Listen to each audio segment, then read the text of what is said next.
Ayan. Nakikita nyo, pagdating ko sa bahay, pag uwi ko galing trabaho, may bumungad sa akin.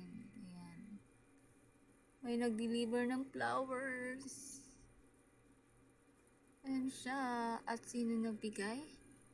Ang aking jowa.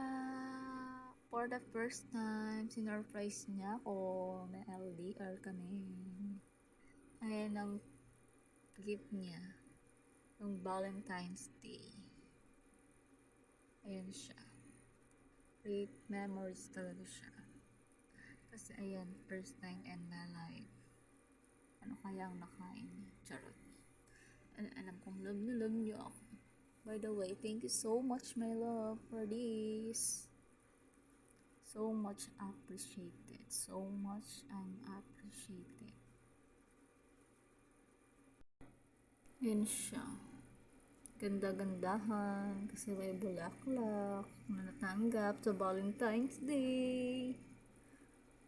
Ganun yun ka-happy pag may gift na nare-receive. Ganda ka dyan, girl.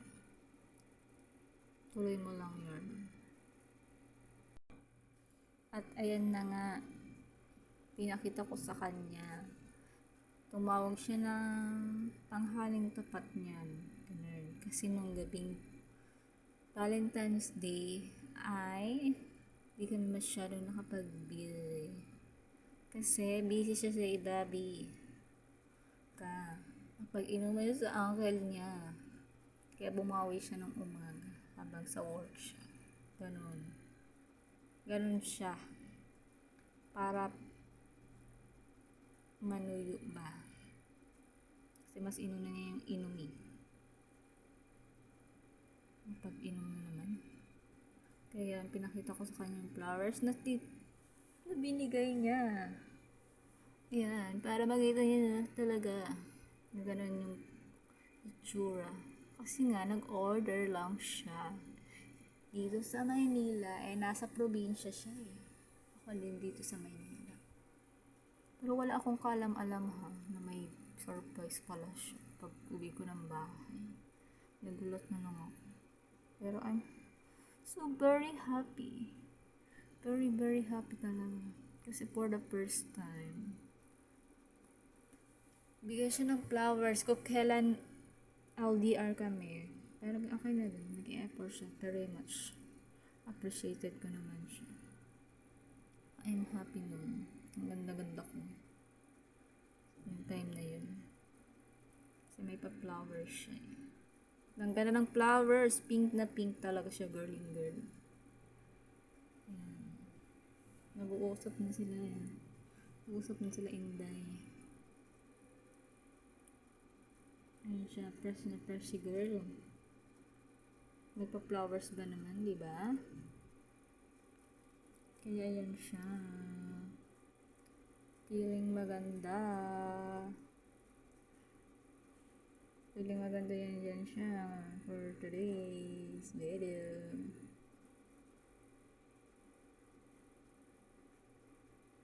Ayan, nawala yung isa kasi may bumibili sa tindahan nila. Nawala yung kausap niya, B. Ayan, ayun na nga. Tuloy-tuloy yan ang usapan. Ayan siya. Tanghaling tapat niya, nag-usap kami. Effort talaga siya. Para suyuin ako. Okay na yan. Ayan, tuloy-tuloy lang ang usapan. At siya paalis-alis kasi nagbabantay sa tindahan. Diba? Kahit kanina na yung trabaho niya. Marunong siyang mag-effort. Lalo pag galit ako.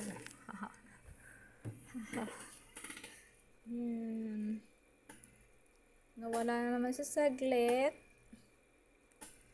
Kasi nga, daming customers nila bumibili sa tindahan. Ayan siya. Habang nag-iintay si Inday, may tinitingnan siya. tinitingnan din siya at ayan na, bumalik na.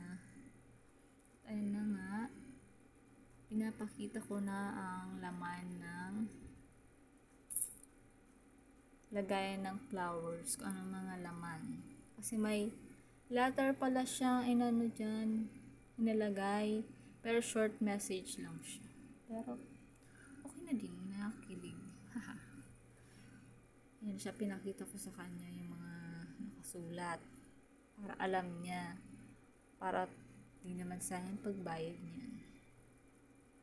Ang mahal-mahal yun eh. Ayan, napakita ko sa kanya isa-isa para naman happy din siya sa binili niya para sa akin. At na-appreciate ko yun sobra.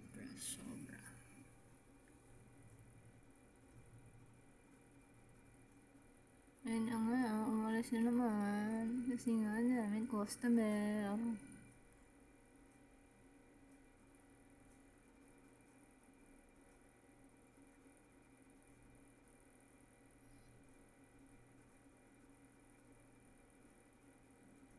Ayan, ganda-gandaan ng si Inday. Tawa-tawa lang kasi day off niya. Kinabukasan day off. Linggo ba naman? Kaya happy yun lalo. Ayun na naman, bumalik na.